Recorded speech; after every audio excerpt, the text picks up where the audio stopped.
सर्वांना नमस्कार. तर आपण नवोदयचा अभ्यास करणार आहोत. नवोदयचा अभ्यास करत असताना प्रत्येक उदाहरण, प्रत्येक स्वाध्याय आपण सोडवणार आहोत.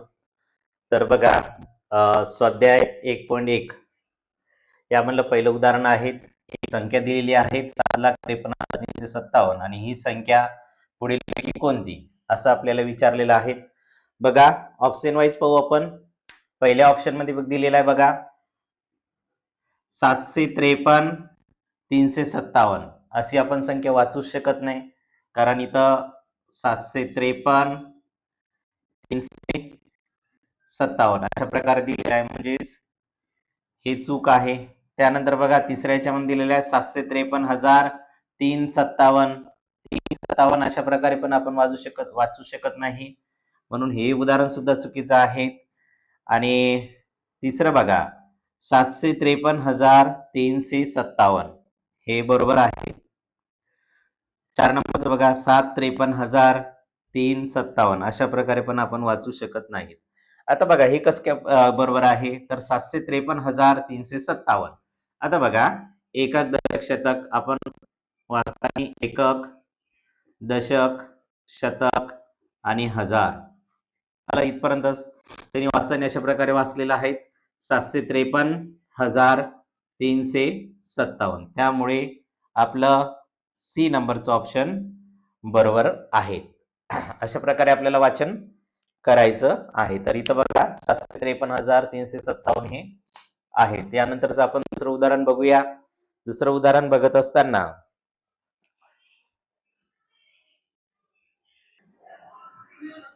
नवोदयचं आपलं दुसरं उदाहरण आहे. बघा कशा प्रकारे आहे ते आपण समजून घेऊया. काय म्हणते बघा, 1, 4, 6, 8 आणि 9 हे अंक प्रत्येकी एकदाच वापरून त्यापासून बनलेली सर्वात मोठी 5 अंकी संख्या कोणती? सर्वात मोठी आपल्याला संख्या शोधायची आहे आणि ती बी 5 अंकी या अंकापासून आपल्याला बनवायची आहे. आता बघा संख्या कशा प्रकारे तयार करतात. इथं सर्वात मोठी म्हणलं तर बघा आपल्याला आधी अंक दिलेले आहे सुरुवातीला 1, 4,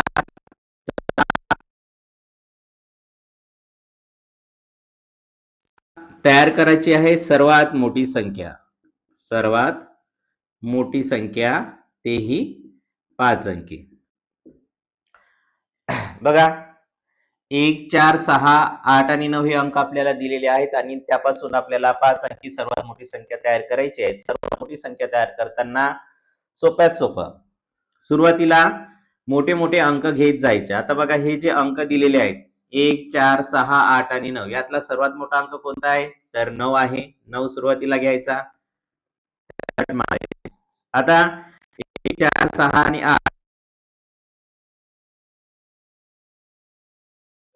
8 ला कट मारायचे. आता राहिली आहेत 1, 4 आणि 6. तर यातला सर्वात मोठा अंक कोणता आहे, तर 6 आहे. आणि 4 यातला सर्वात मोठा अंक 4 आहे. हा झाला आणि उरला आपला 1.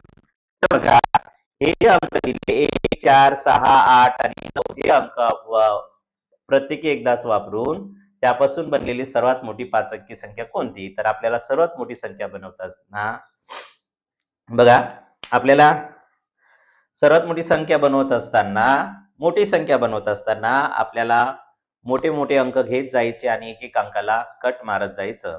त्यानंतर आपल्याला ती मोठी संख्या मिळणार आहे. आता बघा हेच जर विचारलं इथं लहान संख्या तयार करा, लहान संख्या तयार करा 5 अंकी. आता इथे बघा यामधला आपले अंक हेच दिलेले आहेत 1, 4, 6, 8 आणि 9. सर्वात लहान अंक कोणता आहे, तर 1 आहे. त्यानंतर 1 आपला झाला. आता राहिले 4, 6 आणि 8, 9 यातला सर्वात लहान अंक कोणता आहे, तर 4 आहे. 4 पण झाले घेऊन. आता राहिले 6, 8 आणि 9 यातला सर्वात मोठा अंक कोणता आहे, 6 आहे. 6 पण झाले. त्यानंतर 8 आणि त्यानंतर 9. म्हणजे अशा प्रकारे जर मोठी संख्या करायची असेल तयार तर मोठे मोठे अंक घेत जायचे. लहान संख्या तयार करायची असेल तर लहान लहान अंक घेत जायचे. आपण याच्यानंतरच तर बघा आपल्याला सर्वात मोठी 5 अंकी संख्या तयार करायला सांगितली. ती संख्या झाली आपली 98,641. 98,641 बी मध्ये आपलं बरोबर आहे 98,641. यानंतरचं उदाहरण पाहूया आपण. चला,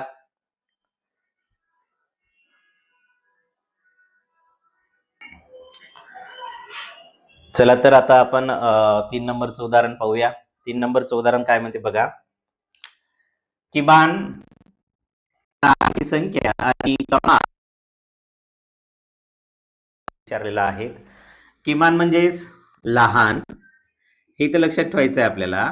किमान म्हणजेच लहान संख्या, आपल्या लहान, आणि कमाल म्हणजे मोठी. कमाल म्हणजे मोठी, ही तर आपल्याला लक्षात ठेवायचं आहे. किमान म्हणजे लहान होते आणि कमाल म्हणजे मोठी संख्या किंवा मोठी संख्या आपल्याला शोधायची आहे. आता बघा, किमान 6 अंकी संख्या, किमान 6 अंकी संख्या म्हणजे 6 अंकी संख्या आपल्याला लहान शोधायची आहे. तर बघा, संख्या तयार करत असताना 6 अंकी लहान म्हणत आहे. लहान म्हणजेच 1 हा सर्वात लहान असतो. त्याच्यानंतर आपल्याला 5 झिरो घ्यायचे म्हणजे 6 अंकी संख्या आपली तयार होईल. 1, 2, 3, 4, 5 आणि 6. आपली संख्या झाली 1,10,000. म्हणजेच लहान संख्या तयार झालेली आहे. आता काय म्हणते, कमाल 4 अंकी संख्या. कमाल आपला काय असतो, इथं 4 अंकी संख्या तयार करायची आहे. कमाल आपला 9 असतो. 4 अंकी संख्या तयार करायची आहे म्हणजेच 9 किती वेळा घ्यायचे, तर 4 वेळा घ्यायचे. आणि आता आपल्याला विचारलेला आहे यामधील फरक म्हणजेच आपल्याला वजा करायचं आहे. वजाबाकी, फरक म्हणजेच आपल्याला वजाबाकी करायची आहे. आता बघा, वजाबाकी करायची आहे तर वजाबाकी करताना आपण 1 लाखामधून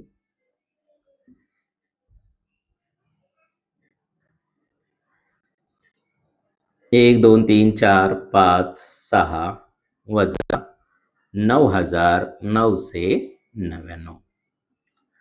बघा, वजाबाकी करताना मी उलट बेरीज सुद्धा करतो. बघा, अशा प्रकारे पण एक वजाबाकी करता येते. 9 आणि 1 10शी 0, हातच्याला 1, 10 0, 10शी 0, हातच्याला 1, 10 0 10, 10शी 0, हातच्याला 1, 10 0 10, 10 0 10, हातच्याला 1, 9 1 10.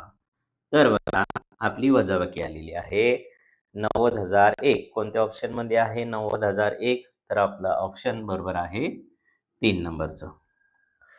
तर अशा प्रकारे इथे एक लक्षात ठेवायचं आपल्याला, किमान म्हणजे लहान आणि कमाल म्हणजे मोठी. त्यानंतर 6 अंकी संख्या लहान म्हणलं तर 1 सुरुवातीला घ्यायचा, त्यानंतर पाहिजे तेवढे आपल्याला 0 घ्यायचे, 0 घ्यायचा. त्यानंतर कमाल म्हणलं तर सर्वात मोठा 9 असतो, म्हणून 9 4 अंकी म्हणलं तर 9 4 वेळा घ्यायचे. अशा प्रकारे यातील फरक विचारलेला आहे. तर फरक आणि ऑप्शन क्रमांक सी मध्ये आपलं उत्तर आलेलं आहे. यानंतर आपण चौथा प्रश्न बघूया. चला तर,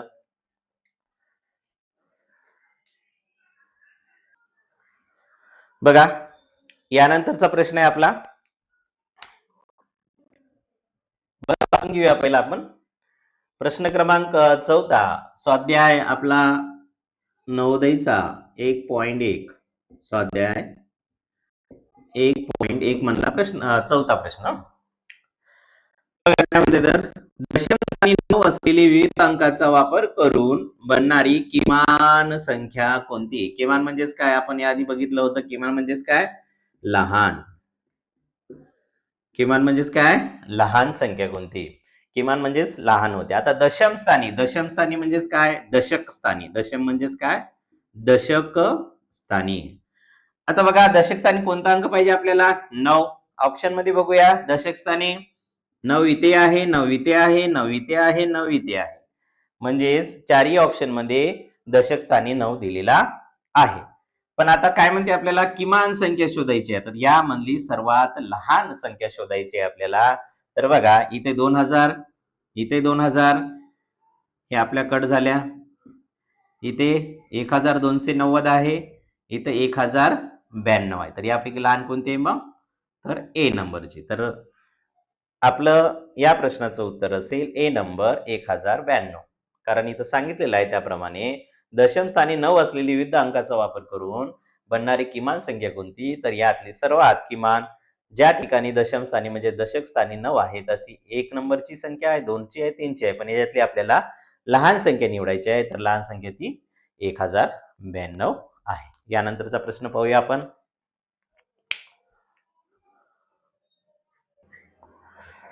यानंतरचा प्रश्न आहे आपला, बघा वाचून घेऊया. 5555 ही संख्या या प्रकारे लिहिली जाते. खाली काही ऑप्शन दिलेले आहेत. त्या ऑप्शन मधून आपल्याला 5555 ही संख्या शोधायची आहे. आता बघा 5555 आपला हजार परत आहे. इथंच बघूया आपण एकक, त्यानंतर दुसरं घर असते दशकाचं, त्यानंतर शतकाचं, त्यानंतर हजाराचं. आपल्याला इथं बघा 5555 ही संख्या कशा प्रकारे राहील. बघा 5000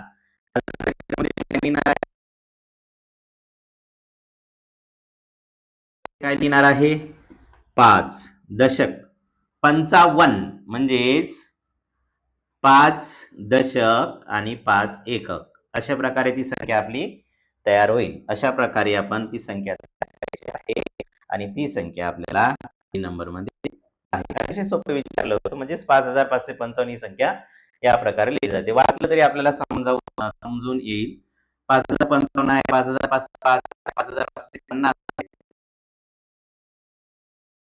संख्या वाचल्या तरी आपल्याला हे ते लक्षात येईल. जर तुम्हाला लक्षात येत नसेल तर अशा प्रकारे एकक, दशक, शतक, हजार आणि 5000 आहे म्हणजेच 5 लिहिले हजाराच्या घरात, 500 शतकाच्या घरात 5 आणि 55 याचा अर्थ 5 दशक आणि 5 एकक. मग ही अशा प्रकारे ही संख्या आपली होईल. यानंतरचा प्रश्न पाहूया आपण.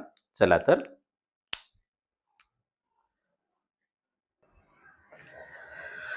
यानंतर बघा 6वा प्रश्न आहे आपला. 6वा प्रश्न काय म्हणते ते बघूया. कमाल ते किमान अशा क्रमाने संख्याचा कोणता गट आहे? तर आपल्याला कमाल म्हणजे आधीच्या उदाहरणामध्ये आपण पाहिलं होतं. कमाल म्हणजे मोठी आणि किमान म्हणजे लहान. तर बघा आपल्याला मोठ्यापासून लहानापर्यंत संख्या बघायची आहे. तर पहिल्या उदाहरणात बघा इथे 81,000 आहे, त्यानंतर 16,000, 82,000, 63,000. पहिले हजार स्थान बघायचं आपल्याला मोठ्या संख्येपासून लहान संख्येपर्यंत जायचं आहे. 81 आहे तिथं मधातच 16,000 आली लहान, मग पहिला आपला ऑप्शन चुकलेला आहे. आता बघा या संख्येमध्ये आपल्याला मोठी संख्या सुरुवातीला पाहिजे. इथं 16,000 सुरुवातीला आलेली आहे, 63 आहे, 82 आहे, 41 आहे. हे पण चुकीचं आहे. त्यानंतर मोठी संख्या इथं आहे का? नाही. मोठी संख्या 82,000 2 नंबरला आलेलं आहे इथं, हे पण चुकीचं आहे. तर 4 नंबरचं बघूया. डी नंबरचं कशा प्रकारे आहे ते बघा. 82,000 आलेली आहेत मोठी संख्या, त्यानंतर 81,000, 63,000, त्यानंतर 13,000. अशा प्रकारे डी नंबरचं उत्तर आपलं हे बरोबर आहे. तर आपल्याला काय करायचं आहे, तर कमाल ते किमान अशा क्रमाने संख्याचा कोणता गट आहे ते. कमाल म्हणजेच मोठी संख्या आणि किमान म्हणजे लहान संख्या. मोठ्या संख्येपासून लहान संख्येपर्यंत आपल्याला असा हा गट शोधायचा आहे. तर आणि तो गट आहे डी नंबर मध्ये 82,341, त्यानंतर 81,427, त्यानंतर 63,178 आणि 13,378. अशा प्रकारे आपल्याला या प्रश्नामध्ये विचारलं होतं. म्हणजे मोठ्या संख्येपासून लहान संख्येपर्यंत आपल्याला संख्याचा गट ओळखायचा होता. चला यानंतरचा 7वा प्रश्न पाहूया आपण.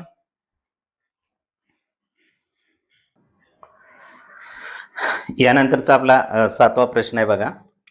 7वा प्रश्न काय म्हणते वाचून घेऊया आपण एक बार.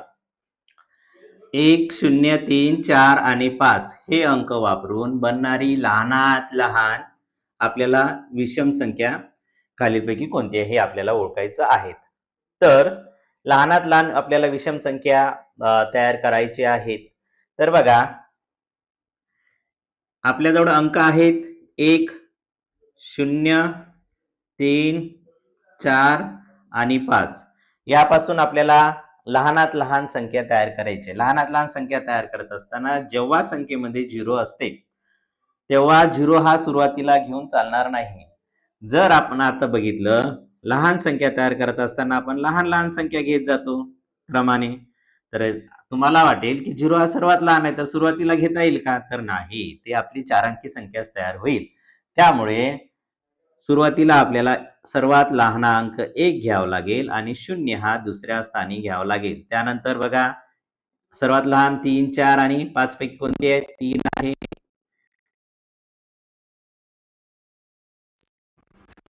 आपल्याला विचारलं आहे विषम संख्या, सर्वात लहान विषम संख्या. विषम संख्या आहे का रे? विषम संख्या आहे का? तर विषम संख्या आणि समसंख्या कशा प्रकारे ओळखायचा मी एकदा सांगतो. बघा संख्येच्या एकक स्थानी बघा सर्वात सोपं संख्येचं एकक स्थान बघायचं. विषम संख्या आणि समसंख्या कशाला म्हणतात? आपण बघितलं होतं विषम संख्या असेल तर त्याच्या एकक स्थानी 1, 3, 5, 7 आणि 9 हे अंक असतात आणि 0 समसंख्या असतात 0, 2, 4, 6 आणि 8 हे अंक असतात. हे आपल्या लक्षात राहत नसेल तर सोप्यात सोपे मी तुम्हाला सांगतो विषम संख्या आणि समसंख्या कशा प्रकारे ओळखायचं ते. बघा